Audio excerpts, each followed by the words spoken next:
So guys ये question काफ़ी अच्छा क्वेश्चन था। ओके अगर आप देखेंगे काफ़ी अच्छे से डिज़ाइन किया हुआ है। ओके और मशीन डिज़ाइन से रिलेटेड क्वेश्चन है।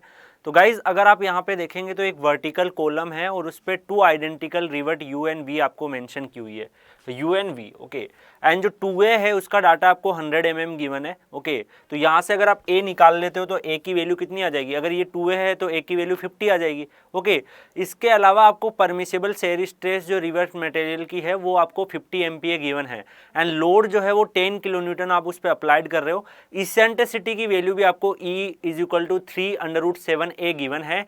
Minimum cross sectional area of each revert जो है वो आपको बताना है फेलियर को अवॉइड करने के लिए। ओके तो ये आपको वैल्यू बतानी है। बताइए इस क्वेश्चन को डील करने के लिए अगर मैं आपको बताऊं तो सबसे पहले हमारे क्या स्टेप्स होने चाहिए। Just a second. Okay I am try to solve it in different screen. Okay तो देखो इस क्वेश्चन को अगर आप सोल्व करना चाहते हो तो सबसे पहले अगर हमें यहाँ पे क्वेश्चन में 2A गिवन है, 2A की वैल्यू हमें 100 गिवन है। ओके तो यहाँ से अगर मैं A निकाल लेता हूँ तो A की वैल्यू मेरे पास 50 mm आ जाएगी। क्या A की वैल्यू हमारे पास 50 mm आएगी?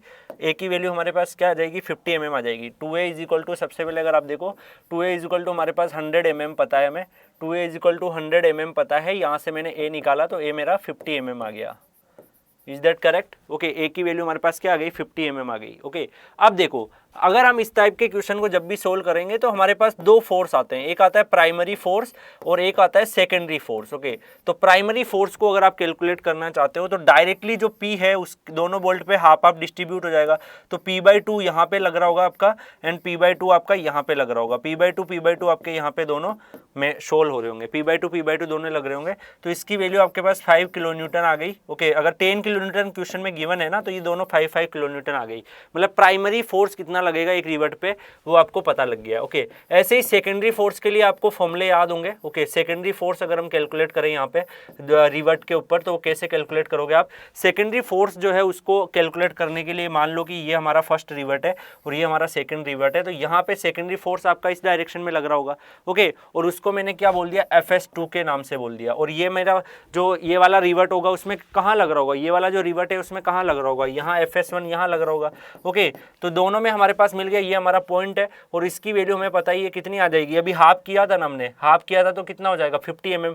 तो ये वैल्यू हमें ऑलरेडी पता है कितना है, 50 mm है जो रेडियस का वर्क करेगी। और ओके यहाँ पे भी 50 mm है, ये हमें मेंशन किया हुआ। ये हमारे FS1 और FS2 आ गया। तो यहाँ से अगर आप गाइज FS1 की वैल्यू = FS2 दोनों सेम होंगे और ये दोनों मिलकर यहाँ पे इसमें टॉर्क भी जनरेट कर रहे होंगे क्योंकि वहाँ लोड लग रहा है तो उसमें टॉर्क भी आ रहा होगा ना, उसी की वजह से सेकेंडरी फोर्स आ रहा होगा। ठीक है तो अगर मैं यहाँ पे टॉर्क को कैलकुलेट करूँ तो टॉर्क मेरा कितना आ जाएगा? T टॉर्क का फॉर्मूला क्या होता है? T P.E।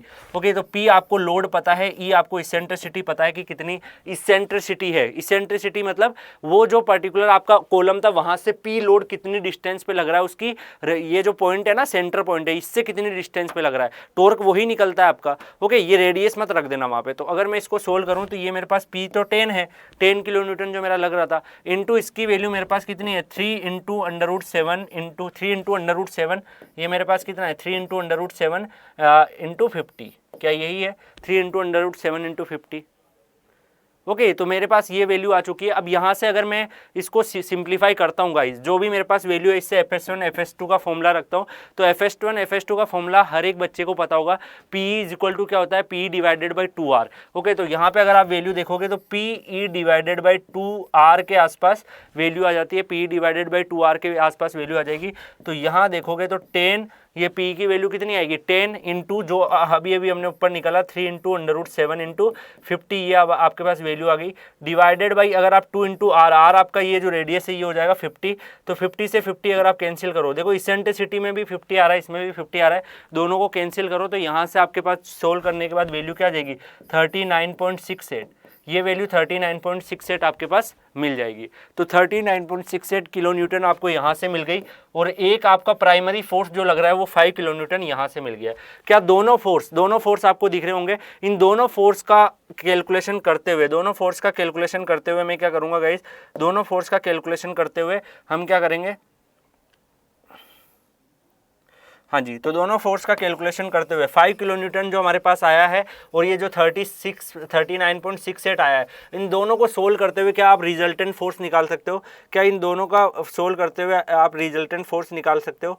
दोनों को सोल्व करते हुए क्या रिजल्टेंट निकाल सकते हो? आराम से। दोनों का बस क्या होगा, दोनों 90 डिग्री एंगल पे है ना, तो जब 90 डिग्री एंगल पे होता है तो क्या होगा, दोनों का स्क्वायर कर लोगे आप, तो दोनों का स्क्वायर करके आप वैल्यू निकाल सकते हो। जैसे मैं आपको निकाल के बताता हूँ। रिजल्टेंट फोर्स अगर आपको कैलकुलेट करना है तो रिजल्टेंट फोर्स आपका क्या आ जाएगा, R इज इक्वल टू, अगर मैं उसको लिखता हूँ तो R इज इक्वल टू हमारे पास क्या वैल्यू आएगी गाइस, जो भी आपके पास दोनों वैल्यू है 39.68 आपका फर्स्ट वाला वैल्यू मान लो आ रहा है 39.68 का स्क्वायर, प्लस सेकंड वाला वैल्यू 5 किलो न्यूटन जो लग रहा है 5 का स्क्वायर। तो यहाँ से अगर आप इसको सिंप्लीफाई करो तो ये किसके वैल्यू आ रही है, R की वैल्यू आ रही है। तो अगर मैंने इसको R को सोल्व किया तो ऑलमोस्ट मेरा 40 किलो न्यूटन के आसपास मेरा आंसर आ गया। तो R मुझे यहाँ से मिला है, अभी मेरा फाइनल आंसर नहीं आया है। ओके, यहाँ से हमें केवल और केवल क्या मिला है, रिजल्टेंट फोर्स मिला है। अब देखो गाइस, रिजल्टेंट फोर्स अगर आपने निकाल लिया तो सेफ कंडीशन देखेंगे हम। सेफ कंडीशन हमारी क्या होगी, सेफ कंडीशन देखेंगे।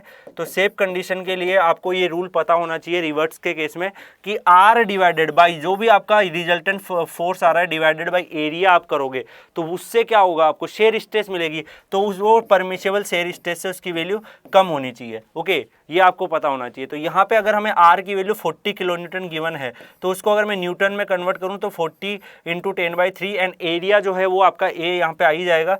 और यहाँ से अगर आप सोल्व करो तो T परमिशेबल आपका 50 MPa है, तो ये 50 मैंने यहाँ पे नोट कर दिया। इसको अगर आप सोल्व करो गाइस तो A इज इक्वल टू, अगर एरिया लिखे तो यहाँ पे कितना आ जाएगा 40 इंटू 10 की पावर 3 डिवाइडेड बाई 50। इसको आप सोल्व करो, 0 से 0 कैंसिल हो जाएगा और 10 की पावर 3 से सोल्व करके पूरा अगर आप इसको सिंप्लीफाई करके बताओ कि फाइनल आंसर आपके पास 800 mm स्क्वायर आएगा। इसकी वैल्यू क्या आएगी, 800 mm स्क्वायर। तो आपको मिनिमम एरिया रखना ही पड़ेगा।